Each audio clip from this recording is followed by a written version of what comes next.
Hello study abroad aspirants, मुबारक हो। जी हाँ, congratulation, आपने आइल्स को क्लियर कर लिया है, वो भी एक डिसेंट बैंड के साथ। जी हाँ, अगर आपने आइल्स को एक डिसेंट बैंड यानी 6 या 6.5 से ऊपर के बैंड पर क्लियर कर लिया है, तो अब आपका नेक्स्ट स्टेप है स्टडी अब्रॉड करने का।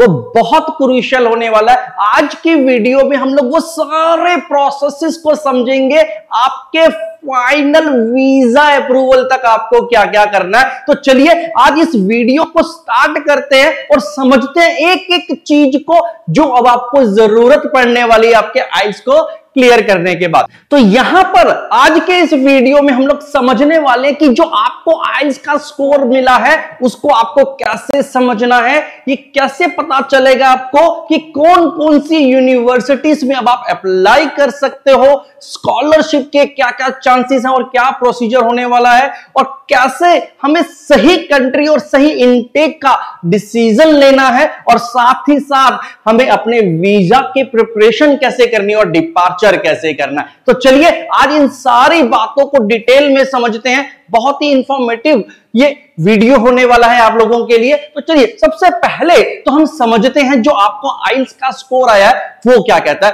कौन सी कंट्रीज आपके लिए सुटेबल होने वाली है आपके आइल्स के स्कोर के हिसाब से। तो सबसे पहले अगर मैं यहां पर देखूं तो मैंने 4 मेजर कंट्रीज को हाईलाइट किया है। इन चारों कंट्रीज में अगर आप यहां देखेंगे तो कनाडा के लिए अगर आपके पास 6.5 ओवरऑल आ रहा है तो इट इज डिसेंट स्कोर, जिससे आप कनाडा की नॉर्मली सभी यूनिवर्सिटीज में अप्लाई कर सकते हैं। तो यहां पर अगर आप इस स्लाइड में देखेंगे तो मैंने यहां पर 4 मेजर कंट्रीज जिसमें सबसे ज्यादा स्टूडेंट्स का इंटरेस्ट रहता है, मैंने उसको हाईलाइट किया। अब देखते हैं कि आपके आइल्स के स्कोर के हिसाब से किस कंट्री की यूनिवर्सिटीज में कितना बैंड रिक्वायर्ड होता है, कितना स्कोर रिक्वायर्ड होता है। तो यहां पर अगर आप देखेंगे तो 6.5 ओवरऑल अगर आप कनाडा के लिए लेकर के आते हैं, यानी अगर आप कनाडा में जाना चाहते हैं तो आपका जो ओवरऑल स्कोर अगर 6.5 है तो बहुत अच्छा है, आपको अधिकतर सभी तरह की यूनिवर्सिटीज में वहां पर एडमिशन मिलने के चांसेस खुल गए हैं, और आपके हर एक इंडिविजुअल मॉड्यूल में कम से कम 6 पॉइंट बैंड ईच होना ही चाहिए। तो ये तो होगी बेसिक सी रिक्वायरमेंट। अगर आपके आइल्स में ये मीट करता है तो आप कनाडा जाने के लिए तैयार हो सकते हैं। बात करते हैं यूके की। अगर यूके में देखें तो यहां पर भी 6.5 का ओवरऑल स्कोर एक अच्छा स्कोर है, और हां यहां पर कुछ केसेस में तो 5.5 पर भी आपको मिल जाएगा यूनिवर्सिटीज। ऑस्ट्रेलिया की बात करें तो यहां पर 6 to 6.5 में वेरी करता है। ओवरऑल में अगर आपका 6 to 6.5 के बीच में यानी 6 है या 6.5 है तो आपको ऑस्ट्रेलिया की यूनिवर्सिटीज में भी अप्लाई करने में ज्यादा दिक्कत नहीं आएगी। यूएस की अगर मैं बात करूं तो यूएस में 6 to 7 के बीच में रहता है। यहां पर ये अगर आपका बैंड 6 to 7 यानी आपने जो स्कोर किया है, ओवरऑल स्कोर की बात कर रहा हूं, अगर वो 6 to 7 के बीच में है तो आप यूएसए में भी हर तरह की यूनिवर्सिटीज में अप्लाई करने के लिए अब एलिजिबल हो गए हो। डिपेंड करता है यूनिवर्सिटी टू यूनिवर्सिटी कि किसमें 6 है, किसमें 6.5 है और किसमें कम से कम 7 है। राइट, तो हमेशा याद रखना जब भी आप किसी भी यूनिवर्सिटीज में अप्लाई कर रहे हो तो एक बार चेक कर लें कि उस पर्टिकुलर यूनिवर्सिटी की स्पेसिफिक रिक्वायरमेंट क्या है, क्या उसका मैच हो रहा है आपके स्कोर के साथ या नहीं हो रहा है। तो चलिए अगली इंफॉर्मेशन की तरफ चलते हैं। अब क्योंकि आपने यहां पर अपने आइल्स के स्कोर को भी समझ लिया है, आपने डेस्टिनेशन कंट्रीज को भी सिलेक्ट कर लिया। हाँ, इसमें एक बात और मैं ऐड कर देता हूं, अगर आपको इन 4 के अलावा किसी और कंट्री में इंटरेस्ट है जाने का तो उसकी भी इंफॉर्मेशन हमारे ब्लॉग पर, हमारी वेबसाइट touch4career.com पर अवेलेबल है। वहां पर आकर के डिटेल में सारी इंफॉर्मेशन को ले सकते हैं। अब इसके बाद जो सेकंड स्टेप होने वाला, आपने ये देख लिया कि कौन सी कंट्री में जाना है, उसके बाद आपको क्या करना है, शॉर्टलिस्ट करनी है कंट्रीज और यूनिवर्सिटीज को। अब शॉर्टलिस्ट करने का तरीका क्या होगा, देखो आपने ये तो देख लिया कि आप कहां पर एलिजिबल हो, अब शॉर्टलिस्ट कैसे करेंगे। अब शॉर्टलिस्ट करने के लिए आपको किन किन फैक्टर्स को कंसीडर करना पड़ेगा। सबसे पहले तो आपका आइल्स का बैंड, राइट, कितना स्कोर आया आपका। अब यहां पर आपके बजट में क्या देखना है, आपको बजट में देखना है कि भाई आपका जो ट्यूशन फी है जिस पर्टिकुलर यूनिवर्सिटीज को आप टारगेट करना चाहते हो, जिसमें आप अप्लाई करना चाहते हो, उसकी ट्यूशन फी कितनी, और साथ साथ आपको यह भी देखना है कि आपके लिविंग एक्सपेंसेस वहां पर क्या होने वाले हैं। इसके साथ साथ आपको यह भी चेक करना है कि आपका जो प्रेफर्ड फील्ड ऑफ स्टडी है भाई, उसके लिए क्या क्या चीजें आपको रिक्वायर्ड है, तो वो भी आपको डिसाइड करना पड़ेगा बिफोर अप्लाइंग कि जिस फील्ड को आप स्टडी करना चाहते हैं, जिस पर्टिकुलर कोर्स प्रोग्राम में आप अप्लाई करना चाहते हैं, वो कौन सी यूनिवर्सिटी प्रोवाइड कर रही है। इसके अलावा आप कहां से ये सारी रिसर्चेस कर सकते हैं? देखिए, आप क्या कर सकते हैं, आप कुछ ऑनलाइन रिसोर्सेज हैं जैसे कि स्टडी लिंक, और कुछ ऑफिशियल यूनिवर्सिटीज की वेबसाइट पर भी जाकर के आप ये पूरा रिसर्च कर सकते हैं, उनके प्रोग्राम्स को चेक कर सकते हैं, उनकी एप्लीकेशन की डेडलाइंस क्या क्या है, वो सारी चीजें आपको चेक करनी पड़ेंगी। थॉरोली आपको पूरा रिसर्च करना पड़ेगा, यूनिवर्सिटीज के पोर्टल पर जाकर के नोट डाउन करना पड़ेगा उनकी हर एक कंट्री स्पेसिफिक की क्या क्या इनटेक्स हैं, जो डेट्स हैं आपकी, कब कब आपको उसको लिए अप्लाई करना है, फॉल में है, स्प्रिंग में है, समर में है, वो सारी चीजें आपको वहां पर डिसाइड करनी पड़ेगी। और साथ ही साथ आपको कंफर्म करना पड़ेगा एप्लीकेशन सबमिशन का जो डेडलाइन वो क्या है। ये सारी इंफॉर्मेशन आपको ढूंढनी पड़ेगी और आपको समझनी पड़ेगी, राइट। अब या तो आप इसको खुद मैन्युअली कर सकते हैं, तो बहुत ही अच्छा, एक यूनिवर्सिटी में जाकर के आप अपना सिलेक्शन कीजिए, और अगर आपको थोड़ा सा टाइम बचाना है तो आप touch4career.com पर जो हमारा ब्लॉग है आइल्स को लेकर के या स्टडी अब्रॉड्स को लेकर के, आप उसको भी चेक कर सकते हैं। वहां पर हमने पूरा समराइज्ड एक ही पेज पे सारी इंफॉर्मेशन को डाल दिया है आपकी कन्वीनियंस के लिए। खैर, आगे बढ़ते हैं। अभी अब इसके बाद एक बार आपने यूनिवर्सिटीज को सिलेक्ट कर लिया, आपको प्रोग्राम्स को समझ में आ गया कि कौन कौन से लेने हैं, अब आपको डॉक्यूमेंट्स की रिक्वायरमेंट होगी। कौन कौन से डॉक्यूमेंट ऐसे हैं जो कि आपको रेडी रखने हैं? देखिए, सबसे पहले तो ये बात ध्यान में रखना पड़ेगा कि आपका जो टाइम है ना, वो बहुत प्रीशियस है। यहां पर डेडलाइंस अगर कहीं पर भी मीट नहीं हो पाई तो आप फंस जाएंगे और आपका ये शायद इनटेक खत्म हो जाएगा। तो इसके लिए आपको इंश्योर करना है कि ये जो सारे डॉक्यूमेंट्स है ना, ये पहले से ही रेडी रहे आपके पास। एंड मोमेंट के लिए इनके लिए कोई टाइम नहीं होगा बेटा। अब क्या क्या डॉक्यूमेंट चाहिए? सबसे पहला तो आपका जो आइल्स का जो स्कोर है, जिसको हम लोग टीआरएफ बोलते हैं, टेस्ट रिपोर्ट फॉर्म, वो आपके पास होना चाहिए। सेकंड, ट्रांसक्रिप्ट का मतलब होता है जितना भी आज तक आपका एकेडमिक का रिकॉर्ड्स है, परफॉर्मेंसेस हैं, उन सबको प्रीवियस इंस्टीट्यूट में जितना भी आपने पढ़ा है, जो भी कुछ किया आपने, वो सब रेडी रखना है। साथ ही साथ बहुत ही इंपॉर्टेंट जो डॉक्यूमेंट होते हैं, उसमें एक होता है स्टेटमेंट ऑफ पर्पस, एसओपी। ये एक इतना इंपॉर्टेंट डॉक्यूमेंट है जो कि एक्चुअल में यूनिवर्सिटीज जब डिसीजन लेती हैं कि कौन से स्टूडेंट को हमें एडमिशन देना है, कौन से को नहीं, यहां पर इस डॉक्यूमेंट का बहुत ज्यादा इंपॉर्टेंस होता है। तो बहुत सोच समझ करके इसको बनाना है। और साथ ही साथ एक लेटर ऑफ रिकमेंडेशन की जरूरत होती है आपको, ताकि आपको कोई रिकमेंड करे। और ये कैसे सब होगा, ये सारी डिटेल्स हमारे ब्लॉग में ऑलरेडी गिवन है, और आप चाहें तो वहां पर जाकर के इनके टेम्पलेट्स भी ले सकते हैं, उनके फॉर्मेट्स भी ले सकते हैं। ए टू जेड पूरी गाइड वो सब डाउनलोडेबल फॉर्म में भी अवेलेबल है। ये सब होने के बाद आपको पासपोर्ट को चेक कर लेना है कि आपकी जो पासपोर्ट की वैलिडिटी है, कहीं वो खत्म तो नहीं होने वाली। तो बहुत जरूरी है, बहुत सारे बच्चे इसको मिस कर जाते हैं, तो वो एक बार जरूर चेक कर लें। और साथ ही साथ अपना एक प्रोफेशनल सा एकेडमिक रिज्यूमे बना ले, सीवी बना ले, सो दैट अगर यूनिवर्सिटीज उसको मांगती है तो आपके पास वो रेडी रहे, राइट। चलिए, नेक्स्ट स्टेप आपका क्या होने वाला है? अब आपके पास वो सारे डॉक्यूमेंट्स रेडी हो चुके हैं, तो अब आपका नेक्स्ट स्टेप होगा आपको अपनी एप्लीकेशंस को सबमिट करना। देखिए, सबमिशन से पहले की तैयारी हम लोग कर चुके हैं। अब ये जो सबमिशन होगा आपकी एप्लीकेशंस का, ये दो तरीके से हो सकता है। पहला, कुछ यूनिवर्सिटीज तो अपनी डायरेक्ट वेबसाइट के ऊपर ही वो आपको ऑप्शन देती है कि आप वहीं पे जाएं, उनके यूनिवर्सिटीज पर ही जाएं और वहीं पर उनको अप्लाई करें। ज्यादातर इस तरह की यूनिवर्सिटीज आपको वहां पर मिल जाएगी जो अपने डायरेक्ट कम्युनिकेशन के लिए अपने पोर्टल पर ही वो डायरेक्ट लिंक दे देती है।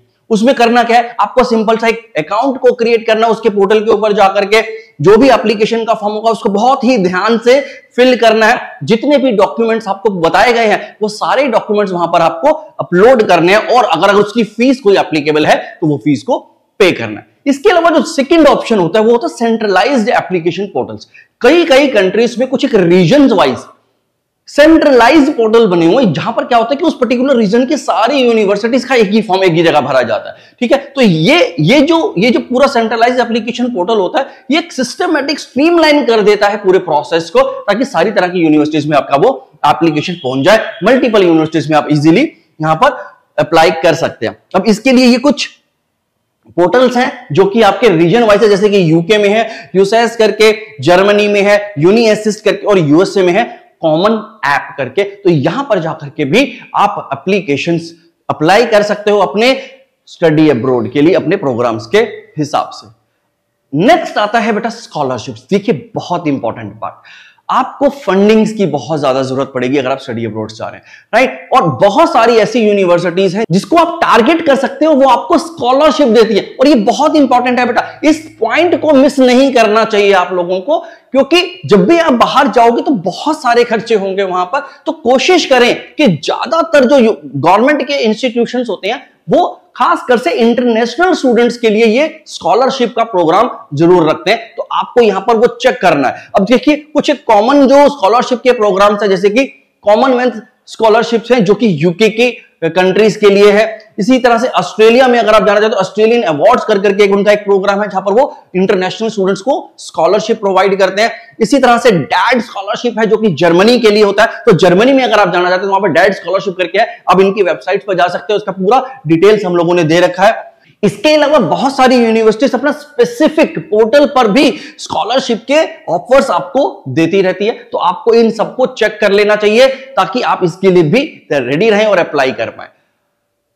ये सब कुछ हो गया, आपने स्कॉलरशिप के लिए भी अप्लाई कर दिया, आपने एप्लीकेशन फॉर्म भी भर दिया, आपका सारा प्रोसेस पूरा तरीके से स्मूथली रन हो चुका है। अब इसके बाद क्या आपको ऑफर मिला यूनिवर्सिटी से या नहीं? जी हां, अगर आपको ऑफर मिल गया तो कांग्रेचुलेशंस, आपको अगर ऑफर मिला है तो ये एक बहुत बड़ा माइलस्टोन है जो आपने ऑलरेडी क्रॉस कर लिया है। अब इसके बाद का स्टेप क्या होगा? देखो उसके बाद आपको क्या करना है, उस ऑफर लेटर को आपको एक्सेप्ट करना है। अगर आपको ठीक लगता है, अगर आपको सही लगता है कि हाँ ये मेरे लिए सूटेबल है, तो आप उसको एक्सेप्ट करेंगे और उसकी फी को डिपॉजिट कर देंगे जो भी उसके अंदर ऑफर लेटर के अंदर मेंशन है, राइट। उसकी एक डेडलाइन होती है, तो उस डेडलाइन के अंदर अंदर आपको उस फीस को जमा करना है और ताकि आपका वो जो सीट है वो कंफर्म हो सके, आपको अपना प्लेस सिक्योर करना पड़ेगा और उसको याद रखना, within the deadline accept करना बहुत जरूरी है।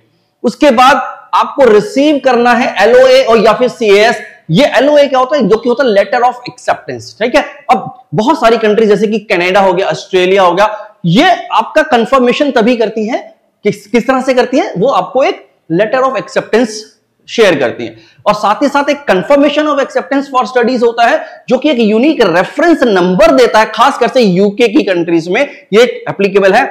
और यहां से आप अपना फीस को डिपॉजिट करके अपना सीट सिक्योर कर सकते हैं, राइट। आगे बढ़ते हैं।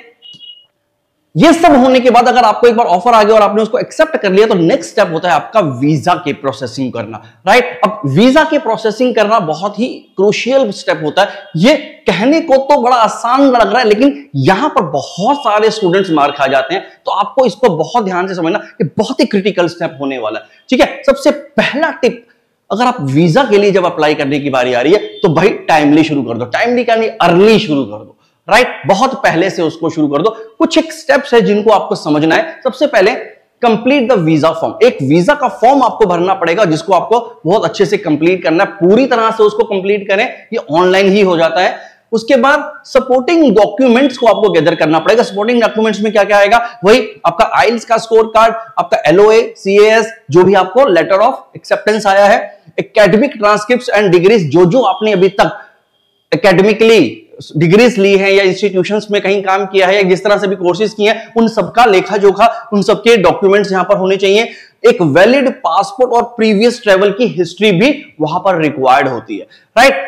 तीसरे नंबर पर आपको जरूरत पड़ती है प्रूफ ऑफ फंड। जी हां, जब आपका वीजा का अप्रूवल की बारी आती है तो वहां पर आपसे आपके पास फंड्स कितने हैं इस बात का प्रूफ मांगा जाता है। तो उस प्रूफ को आपको रेडी रखना पड़ेगा। आपको ये दिखाना पड़ेगा कि आपके पास पैसा है भाई उनकी ट्यूशन फीस के लिए और वहां का लिविंग एक्सपेंसेस को बियर करने के लिए। और इस प्रूफ के रूप में आप अपनी बैंक स्टेटमेंट्स को दिखा सकते हो, जीआईसी दिखा सकते हो और कनाडा के अगर यूनिवर्सिटीज में जा रहे हैं, या फिर अगर आपको स्कॉलरशिप का कोई लेटर मिल चुका है तो आप वो भी प्रेजेंट कर सकते हैं। इसके अलावा फोर्थ नंबर पर आता है एसओपी फॉर वीजा। अब यहां पर जैसे मैंने आपको बताया स्टेटमेंट ऑफ पर्पस, ये एक इंपॉर्टेंट डॉक्यूमेंट होता है, इसको आपको प्रिपेयर करना पड़ेगा अच्छे से। उसमें आपको एक्सप्लेन करना है कि आपका स्टडी इंटेंट क्या है, क्यों आपने उस कंट्री या यूनिवर्सिटीज को चूज किया है जिसके लिए आप वहां जा रहे हैं, तो वो आपको प्रॉपर तरीके से यहां पर मेंशन करना पड़ता है। ये बहुत ही अच्छे तरीके से आपको बताना होता है यहां पर।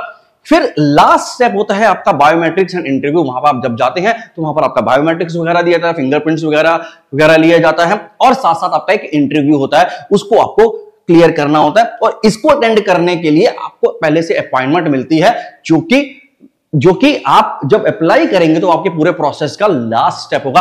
अगर एक बार आपने इंटरव्यू को क्लियर कर लिया तो बस भाई फिर क्या है, फिर तो book your flight and get ready. अब आपको क्या करना है, उसके बाद अगर एक बार आपका वीजा सिक्योर हो गया तो फिर बस अब आपकी जाने की तैयारी पूरी हो चुकी है। अब जल्दी से नहाने चले जाओ, क्योंकि फ्लाइट उड़ जाएगी नहीं तो। सबसे पहले तो आपको क्या ध्यान रखना है कि आपको अपनी फ्लाइट की जो बुकिंग्स है ना वो बहुत टाइमली कर लेनी है, अर्ली कर लेनी है, ताकि आप सही अच्छे फेयर्स को सिक्योर कर सके। क्योंकि लास्ट मोमेंट पे ना फ्लाइट की टिकट बहुत ज्यादा कॉस्टली पड़ती है, उसको पहले से ही बुक कर लो। उसके अलावा एकोमोडेशन का अरेंजमेंट आपको बहुत जरूरी है वहां पर करना। भाई जहां पर भी आप जा रहे हैं वहां पर आपका एकोमोडेशन कहां पर होगा, आपने किस तरह का अरेंजमेंट किया, वो सब पहले करके रखो। अगर आपका कोई वहां पर नोन पर्सन है, कोई फ्रेंड है, कोई रिलेटिव है, तो उसके साथ बात करके रखें, उसके पास जाना पड़ेगा आपको स्टार्टिंग में, ताकि वहां के जो पूरा एटमॉस्फेयर, वहां का जो माहौल है, उससे आप एक बार फेमिलियर हो सके। अगर आपका कोई वहां पर ऑलरेडी कोई पर्सन मिल जाता है तो ये बहुत बेस्ट चीज होने वाली है। लेकिन अगर नहीं भी है तो आपको यहीं से आपके एकोमोडेशंस का प्लानिंग कर करके जाना पड़ेगा।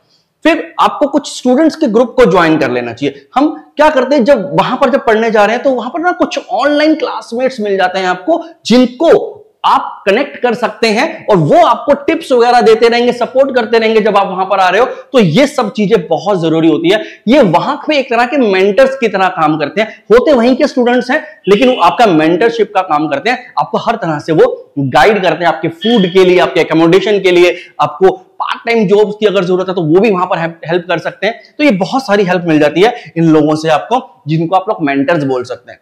इसके बाद जब भी आप कहीं भी किसी भी कंट्री पे जा रहे हो तो वहां का ना पूरा वेदर का इंफॉर्मेशन लेकर के जाएं, वहां का सीजनल किस किस तरह से एटमॉस्फेयर रहता है उसके हिसाब से अपना बैग पैक करें। कहीं पर सर्दी है, कहीं पर गर्मी है, तो अकॉर्डिंगली आपको उसको मैनेज कर करके जाना पड़ेगा। और हां, याद रहे, जब भी आप टिकट्स बुक करा ले तो आप अपनी यूनिवर्सिटीज को जरूर इन्फॉर्म कर दे कि आप किस डेट को वहां पर पहुंच रहे हैं। ये बहुत जरूरी है इसको करना। अगर आप ये सारी चीजें स्टेप बाय स्टेप ठीक से कर लेते हैं तो भाई फिर कोई दिक्कत नहीं है। बस आप वहां जाओ, अच्छे से पढ़ो और खूब अच्छे से अपने फ्यूचर को ब्राइट करो। लेकिन अगर आपको इसमें से सभी प्रोसेसेस में से किसी भी तरह का कोई प्रोसेस कॉम्प्लिकेटेड लगता है या सारा का सारा प्रोसेस आपको लगता है कि एक बहुत बड़ा काम है आपके लिए, तो आप हमें कांटेक्ट कर सकते हो। हम आपको पूरी तरह से हेल्प करने के लिए तैयार हैं। और आप याद रखिएगा, यहां पर बहुत सारे ऐसे एजेंट्स भी होंगे जो शायद आपको मिसगाइड करेंगे, तो आपको उन एजेंट से